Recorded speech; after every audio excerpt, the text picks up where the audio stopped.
안녕하세요. 부동산 해결사 솔로몬입니다. 자, 전세 대출에 대해서 보증보험료 수정이라는 폭탄이 또 하나 떨어졌습니다. 오늘 얘기는 전세 거주하시는 분들과 또 한편으로 다주택 투자자 임대인 분들께 굉장히 치명적일 수 있는 얘기니까 집중해서 들으시고 또 빠르게 대응 방법도 찾아보시기 바라겠습니다. 자, 어떤 룰이 수정이 됐냐면 보증 비율 80% 이하 요 내용이 이제 수정이 된 거예요.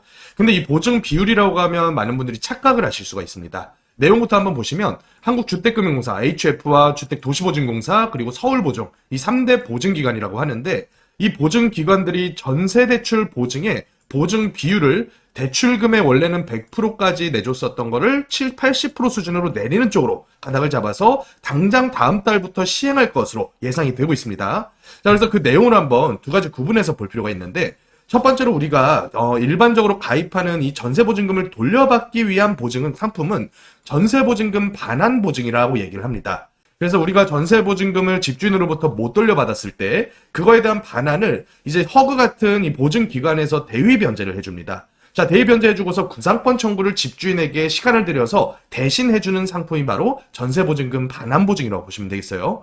오늘 수정된 이 보증 상품은 전세 안심 대출 보증입니다. 대출. 이 부분이 굉장히 차이가 큰데요. 첫 번째로 전세보증금 반환대출은 보증금액을 보증 한도 내에서 보증인이 신청을 하게 되고요.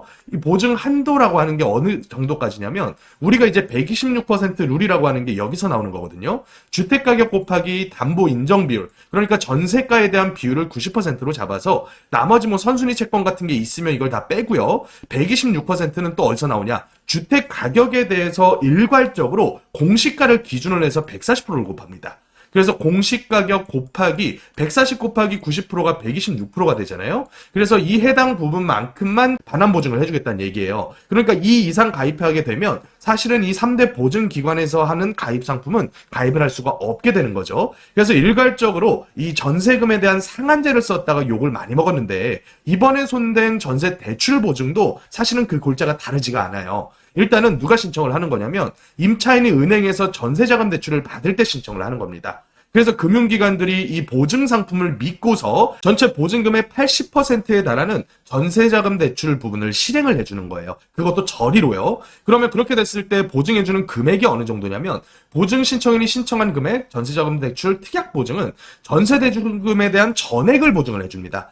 그러니까 예를 들어서 3억짜리 전세를 우리가 계약을 했으면 그 중에서 80%인 2억 4천 정도를 전세자금 대출로 쓰고 나머지 6천만 원 정도를 현금으로 낸다 이거예요. 그러면 2억 4천이라고 하는 대출 금액 전액에 대해서 보증을 해주는 거니까 은행 입장에서는 내가 이거를 돌려받지 못할 리스크를 주택금융공사나 허그에서 대신 져주니까 리스크가 줄어들어서 저리 상품을 출시를 할 수가 있게 된다는 거죠. 하지만 이 부분이 이제 90에서 100%가량 해줬었던 2억 4천이라는 모든 대출금에 대한 보증이 아니라 그 중에서 또 80%에 대해서만 보증을 해주겠다는 거예요.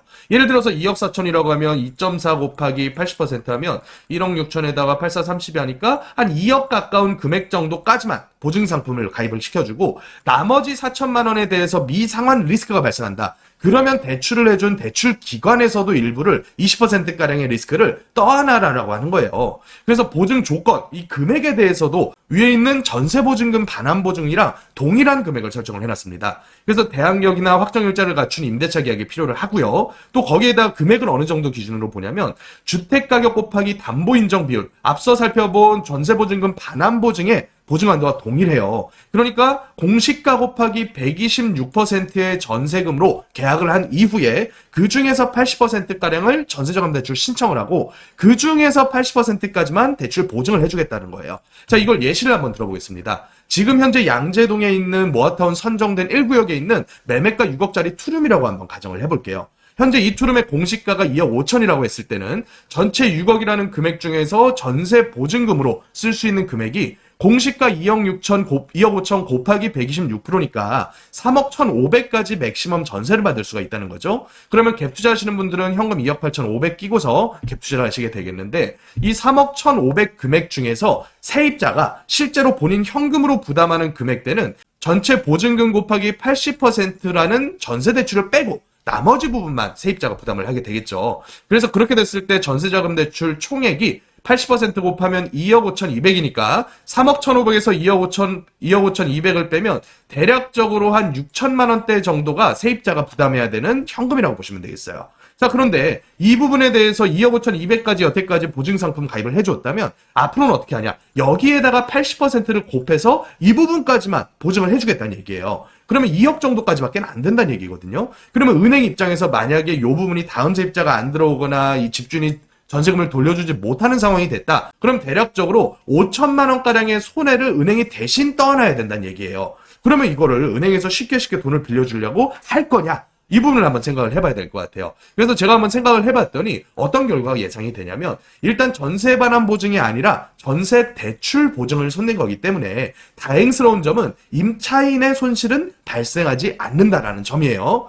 다만 보증기관에서 전액 떠안았었던 손실액을 금융기관에게 20%가량을 전가하고 나머지 80%만 보증을 해주겠다는 거니까 은행 입장에서는 없었던 금융 리스크가 생긴 거거든요. 여태까지 대출의 종류별로 리스크를 한번 파악을 해보면 가장 그래도 리스크가 적은 거는 담보물인 부동산이 있는 담보대출 리스크가 가장 적겠죠. 그거보다 이제 리스크가 조금은 많지만 그래도 무담보 신용대출보다는 리스크가 적은 게 이런 보증상품을 가입할 수 있는 보증부 대출이라고 보시면 되겠어요.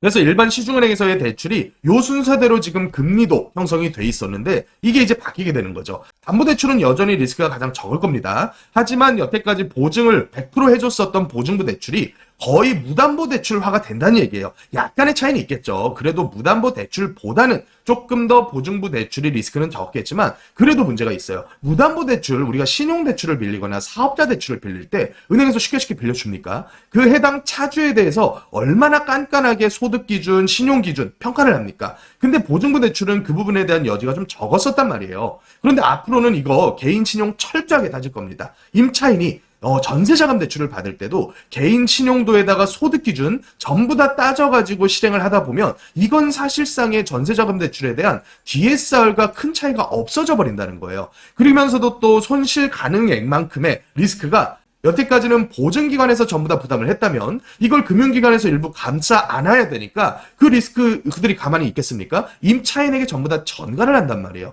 그러면 어떤 식으로 전가가 될까? 뻔한 거죠. 대출 총량이 줄어들거나 아니면 금리를 올리겠죠. 이 두 가지를 가지고 임차인에게 대출 상환에 대한 리스크를 전가를 하다 보면 가장 많은 손실을 입게 되는 거는 사실상 임차인이 될 수밖에 없다는 거죠. 자, 그래서 현재 상태에서 전세자금 대출이 굉장히 좀 안정적입니다.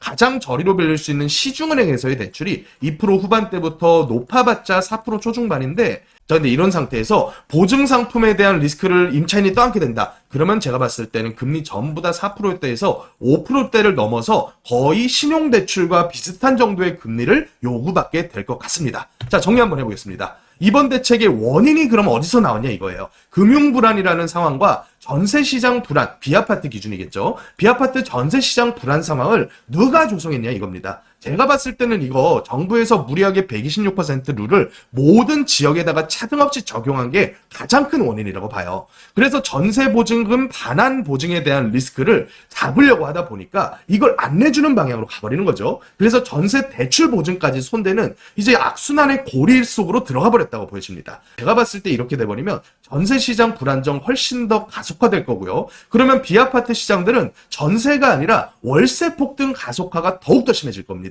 안 그래도 지금 강남권에 있는 투룸 기준 했을 때 월세가 100만 원 안 되는 데가 없거든요. 강남권은 이제 100만 원 중반대까지 올라와서 신축 같은 경우는 150, 160 월세를 내고 살아야 되는 상태예요. 근데 이거 전세에 대한 금리가 이렇게 높아지면요. 자연스럽게 월세 폭등 가속화되는 거예요. 그러면 여기서 멈출 거냐? 여기 있었던 전세 시장에 있었던 수요가 월세로 빠져나가다가 너무 큰 비용 때문에 또 어디로 가버리냐면 아파트 매매 시장으로 쏠려버리게 된다는 거죠. 그래서 아파트 매매 시장 쏠림 현상이 가속화되다 보면 지금 현재 서울 내에 있는 비아파트 전세금 3억에서 한 5억대 가지고 살 수 있는 아파트 매매 시장이면 어디가 되겠어요? 경기 인천권이 될 수밖에 없겠죠. 아니면 서울 아주 외곽이나 이런 지역의 매매 수요로 쏠릴 가능성이 더욱더 커지고 있다고 봐요. 자, 그래서 이런 부분들을 이제 어떤 식으로 잡을 거냐? 제가 봤을 때는 해결책은 단 하나라고 봅니다. 이 전세금 대출 보증을 손대게 한 원인인 전세 반환 보증을 가입하는 이 임차인 임대인에게 지역별 시세를 인정해 주는 게 가장 시장주의적인 해결책이라고 봅니다. 그래서 지금의 현상처럼 강제적으로 상한선을 만들어서 전세를 못 받게 하거나 아니면 이런 식으로 금리를 높일 수밖에 없는 정책을 쓰는 게 아니라 여태까지 형성되어 왔었던 좋은 지역들은 좋은 지역의 시세, 중하급지들은 중하급지의 시세를 인정해줘서 모든 지역에다가 전세, 역전세난이 벌어지는 것을 막는 것만이 가장 시장주의적 해결책이다. 이렇게 정의를 해보면 될 것 같습니다. 그래서 이런 부분들 때문에 지금은 투자 시장에서의 불안뿐만 아니라 거주 시장에서의 불안까지 같이 겹쳐버렸습니다. 그러면 우리 무주택자이신 분들은 현명한 선택 빠르게 하셔야 돼요. 어찌됐던지 간에 지금 시장의 이 불안감을 타개할 수 있는 방법은 내 집 마련과 빠른 투자 외에는 답이 없다라고 봅니다. 그래서 이런 부분에 대한 해결책을 상담과 강의 시간에 제가 말씀드리고 있으니까 신청해 주셔서 합리적인 해결책 같이 찾아보셨으면 좋겠습니다. 자, 지금까지 부동산 해결사 솔로몬이었습니다.